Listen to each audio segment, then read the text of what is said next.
Hello everyone, welcome to the Unit channel. I'm Margaret, and today we're back with another video of one of my chats. As you can probably tell, we've not uploaded on our podcast sector and our interview sector because we don't have really good video editors right now. So if you're a video editor or if you think you can do this job, please leave a comment down below and we will contact you as soon as possible. And if you're also interested in writing for our blog, you can also leave a comment down below and we can contact you. Anyways, today's topic is not about the channel anymore. It's about me. And I just want to share a bit about my entrepreneurship project and how it's going so far, some of my thoughts on it. It's not smooth sailing, you guys. I mean, at first, I came across this YouTube video about vegan leather, about how mangoes are being turned into leather that can imitate like the real cow skin leather. And I thought that was super cool.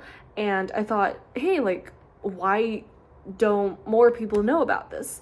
And then I started to think about reasons why, and then I looked into the video and I saw it's not as durable as... Okay, we're back again.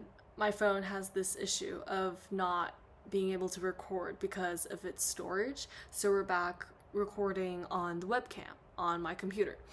Anyways, I was just talking about how the limitations of vegan leather. And so I saw the limitations and I kind of understood why, but I still thought that the marketing is just not done as well. Like, this is such a great idea. Like, so many people are talking about sustainability, but not many people think about sustainable fashion as much as, you know, going vegan, for example. I know it's very shaky. I'm just gonna hold my computer right now. So I thought about how I can expand this idea and how I can do something to maybe bring this idea to the market.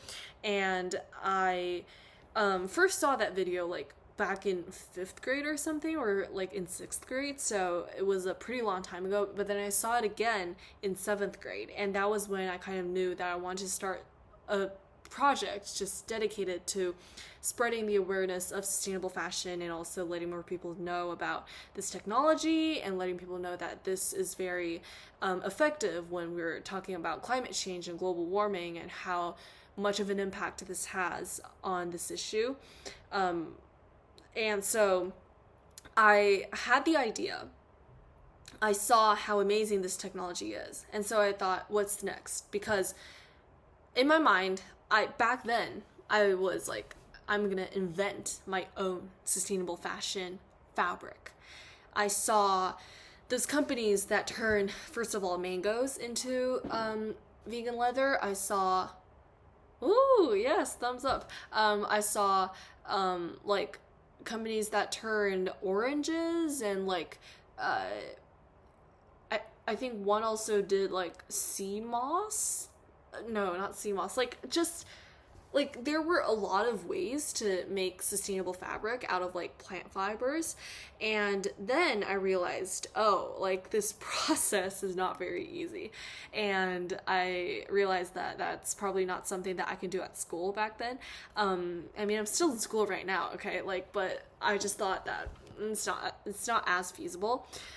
So then I thought, okay, I was talking with the school's service project teacher, the CAS coordinator back at BCIS, and we were talking about, okay, so what's next? Like, we've done a lot of research on what we can do and like how to make sustainable fabric.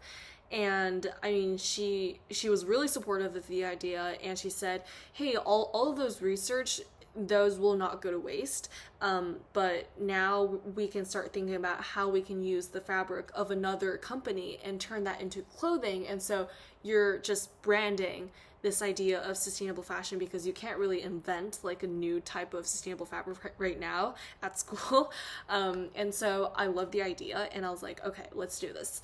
So we contacted a sustainable fashion fabric company in Beijing, and fortunately they were really supportive of the idea and of a student's idea, and we collaborated with them, and then we applied for the Alchemist Jim Coercion Award for Innovation. And not bragging, but BCIS was the winner of the award for like 2 years in a row. And if my sustainable fashion project actually got the award that year, then that would be like the 3rd year in a row. So when I saw that, oh, we didn't get the award, I was a bit sad, because I mean, it was $2,500. So, I mean, it is a lot of money. And I was like, okay, we didn't get it. But then I got an email from Alchemist saying that, hey, even though you didn't get Jim Coercion, we're going to offer you the amount of money for the Alchemist Service Learning Grant, which is another award that they offer for student projects. And I was like, gosh, like that is honestly the best thing ever, because that shows that our project, like this idea, is really good and that we should keep doing this. And so right now I'm just thinking about the whole process. And then we actually got the email after a business competition. So me and my business partner, we entered a business competition at my school before at BCIS, and we got the prize money for that competition as well. And so those two funds and prize monies added together, that was the amount of money that we used to start the business in the first round. And we bought some stuff from the manufacturer, and we did our own designs and everything, and we put out our first project at the towards the end of the year in December in 2024. And I mean, right now it's like it's 2025, and I've been doing this for quite a while now, because I started planning for this in February of last year. And so, I mean, getting money, finding a manufacturer, doing the design, social media, it's been quite a wild ride. And right now there is a story to tell you guys, because right now times have changed, okay, and me and my business partner, we're not working together anymore, and there is a reason behind this. There's a lot of personal reasons. There's this reason for like that kind of rooted back in the business competition that I'm not gonna specifically tell you guys. But one really important tip that you guys have to know if you're starting your own business, if you're like trying to do a project that you want to do in the long term, you have to get like the personal side out of the way first. What I mean by that is you have to set a title for yourself. You have to clarify that your title, your role in the business is so and so, and so later on no one will jump out and be like, oh, for example, oh, I'm the founder because I worked on this with you and yada yada yada, and no one will jump out and be like, oh, why am I not the chairman? Like, I was doing this for so long, you know? And those issues, they will rise later when your project is becoming bigger and bigger. And I think this is also what happens to a lot of artists when they are like just starting out with putting out their own music, and they sign a deal with their label, and then their label on the contract, it essentially says, oh, no matter how many like streams your songs get, the money is just gonna be hours. And the artist, I mean, they're really naive, quote unquote naive back then, and they didn't read the contract properly, and then they lost a lot of money because of that. I mean, like, those are just things that just comes along the way. And you might be like, oh, we can just figure out the business things along the way. No, it does not work like that. This is also why a lot of content houses just like end up not working out, because a lot of people, they did not clarify their role in the project. A lot of people, they didn't clarify their title in this group.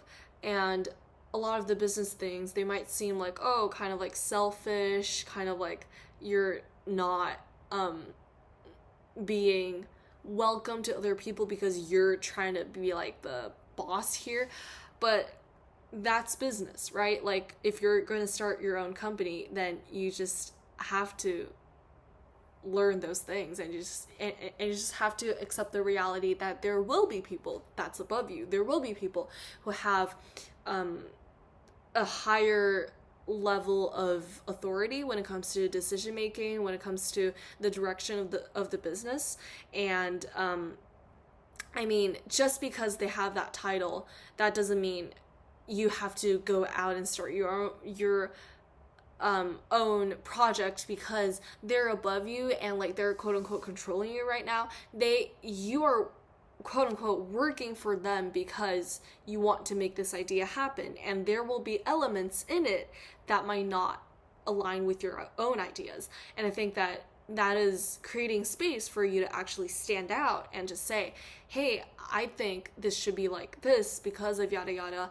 And I think that is how a lot of businesses grow, because I think if I actually started out just by myself, I would not be able to actually put out a lot of the things that we, like my business partner and I have put out, because she is such an amazing social media navigator, I would like to say, because she really helped out a lot with the social media posts. She is a great writer. She writes honestly in such a way that is like just so touching and just so beautiful.